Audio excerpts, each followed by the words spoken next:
Welcome back to Between the Levees. I'm here today at the Maritime Throwdown booth at the Workboat Convention in New Orleans, Louisiana, joined this time by the Chief Operating Officer of Riverbank Professionals, Ms. Harley. Welcome to the show.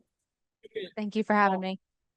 And I see, of course, I think I can get your brother, the proprietor of Riverbank Professionals, who has been on the show a few times, getting ready to throw an embarrassing throw. You probably missed some because he's a wheelhouse guy. But yeah, that's a miss.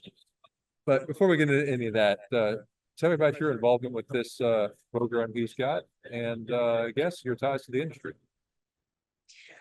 Well, I started out, I'm a lot younger than him. So my siblings um, are a lot older than me, but my father and my grandfather and now Gerald, they are all in the maritime industry. So this is a multi-generational, you know, tie to the industry. But as for me, I started out as a biology student in the University of New Orleans, and I still go there. I still am attaining my degree. I should be graduating next year. But about a year and a half ago, Gerald came to me, and he had told me that he was going to make this company, and that he did not know how he was going to be able to do it by himself. And so I told him, I don't really know anything about business. Everything that I know, the background that I have is in biology or any type of environmental science, medical. So like even the jobs that I've had have been in the hospitals, and I just have never really, I've never really worked on a tugboat. I've never been a deckhand, but my brother came to me and he said that, because of my ties, generational, I know the life of a captain. I know what it's like to be the child of a captain and the sister of a captain. And he likes to say that we're the brain and the bronze, but but yeah, so that's how I got into it, just because my brother, he came to me and he was just, I don't want to say desperate for help, but he just knew that he could not do it by himself. And he wanted to make a small family-owned company.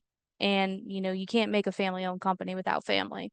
So we've tried to keep it, within, a small group of people. So I know that he just hired my uncle as a, I believe, I don't know his official title, but he just hired my uncle to help him with sales.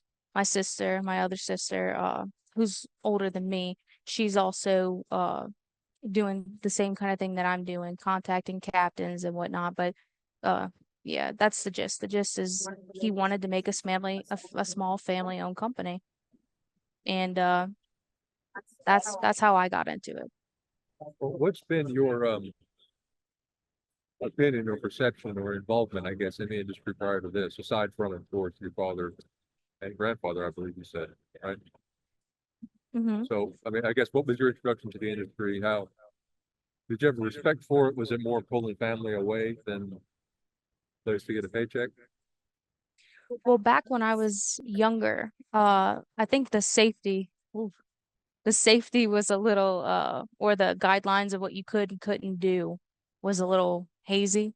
But I remember my father, because my mom and my dad divorced when I was very young, and my father, he couldn't agree to just a normal custody agreement because obviously he was a captain on the boats and he would be gone for weeks at a time. And so I remember he would come pick me up on the weekends because it was his visitation. And since he was working that weekend, I would spend the whole weekend on the tugboat. And of course, I wasn't doing anything. I was just coloring, or, he would go down there and get pieces of coal and tell me like, oh, this is what a diamond's made out of and stuff like that. But I've always been involved in it.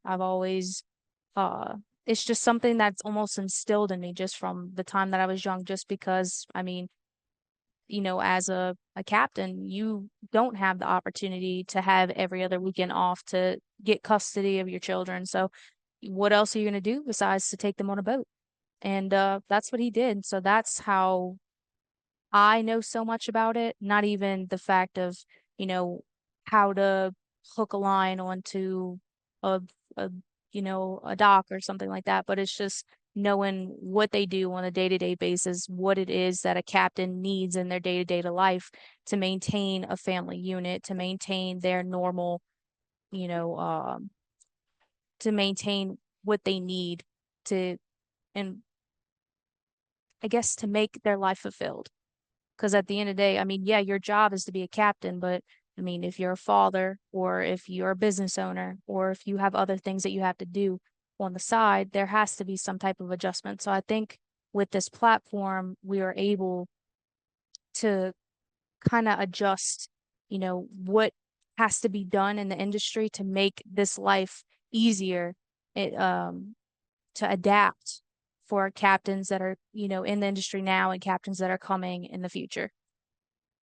Well, prior to this project of Gerald's, what was your involvement in the industry, I guess, aside from the family connection? What were your, I guess, first memories of being on a boat with a coloring book or whatever the situation may have been? Well, again, I don't really have any ties. I went and graduated high school. I went straight into college with a biology degree. It was never my goal to be in the maritime industry because, it's not really something that my father instilled in me like he did in my brother, because obviously he wanted that generational, like, an East always has to be on the river at one time, at least one East. But it was never something that was instilled in me. Of course, he wanted me to go to college and get a degree or become a doctor or a lawyer, what any other parent wants their children to become. But I have to say I did get a little bit of leeway because I am, of course, the youngest and I'm the daughter. So he didn't really expect me to go out there and be a captain. I mean, he thought it would have been great. But I mean, I wouldn't say he had that goal for me. Hmm. Well, Gerald did join me on the show sometime last year.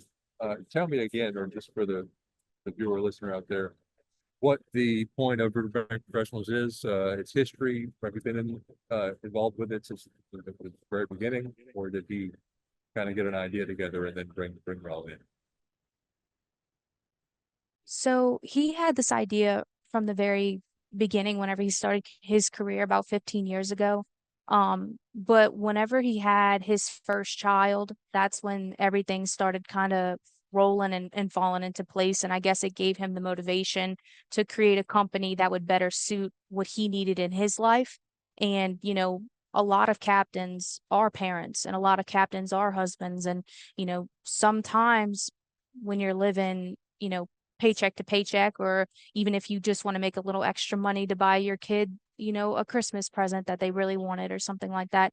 He just wanted to be able to give a little bit more flexibility to the captains and the deckhands and the green hands and anybody in the maritime industry, including the companies. He wanted to give them a little bit of flexibility that had not been there prior. So his goal was to, I'm trying to think how to say this. He It's an introductory platform that he created. Ideally, it was supposed to be a social media platform for captains and crew members and companies to all interact on this one platform. But then it started growing into, well, what if, they had jobs that they could post, like if they had something that, they needed to be filled. But then it also grew into, okay, well, let's say they did have a job that needed to be filled. Uh, that wasn't just done in a day. You have to do your drug screening, you have to do your background checks, you have to get all your certifications, your documents, your TWIC card. You have to make sure that's all up to date. It's quite a process. So that's how this idea kind of started, was what if you had everything that one individual needs to get any job they want within a single day? You get the job one day and you're able to hop on the boat the next. And that way, not only is the company able to maintain their schedule and their routine, but the crew members are also able to make additional money or, make overtime or whatever it is that they need to do to fit their schedule. Or let's say they had a day off and, they didn't necessarily want that day off, or it's just a lot of different reasons, but they wanted to just give flexibility to the industry that wasn't there prior. And I mean, he's done a great job and it's just evolved day to day. He just has new ideas coming to it. And as I don't know if you have access to the app now, but he has badges, uh, which I think he just started creating it where a company can now give a crew member a badge if they did a great job. So then it starts building their rapport and their resume so that let's say another company is looking for a hire, they can say, oh, this person did it for this company and this company and this company, and they got the badge and they did a great job and all of their stuff is up to date. So, I would love to get them on the vessel. And if, they would like to continuously do it, that's fine. But if not, they can pick and choose individuals as their needs. And it'll help grow their company further because now they're not waiting days or weeks or months for all these licenses to be up to date because everything is right there and everything is already completed for them. How have y'all seen the company grow since you've got involved? Well, since I got involved, I deal with the day-to-day maintenance, calling the captains, getting them to finish their verifications, letting them know if something is expired or soon to be expired, just making sure their RBP verification is done, anything that is missing in their profile for them to be able to successfully apply to jobs. That's what I do. I deal mainly with the captains, and I've seen that grow. I am also balancing this with school, but I've seen it grow. I think I have the numbers, the direct numbers in an Excel spreadsheet somewhere, but I've seen a great increase of people actually getting their stuff done and then successfully being able to apply to jobs because you can't apply to jobs if all your information is not up to date. If your TWIC card is expired or if you haven't completed your RBV verification, and I'm the one making those phone calls, I'm the one writing the messages and making, calling you and bugging you constantly, which I mean, that's what I do. I bug them. I bug them until they do it. And that's why there's an increase because they're just tired of hearing from me. But yeah, there has been an increase since I've got involved because Gerald, he can't do it all. He can't run the company and meet with developers and meet other companies and call captains and green hands and get all the documents together. It's just impossible for one person to do it all by themselves. Even with two or three or four, it's still difficult, but we manage. And I think the bigger we grow, of course, we would like to grow our staff, but I've seen it grow just me getting involved because it's splitting just a little portion of what he has to do on a day-to-day basis. Uh, and then the real part is getting them on there, getting them registered, finishing all their verifications so they can actually get the jobs that are on there. So that's how I've seen it. That's how I've seen it grow.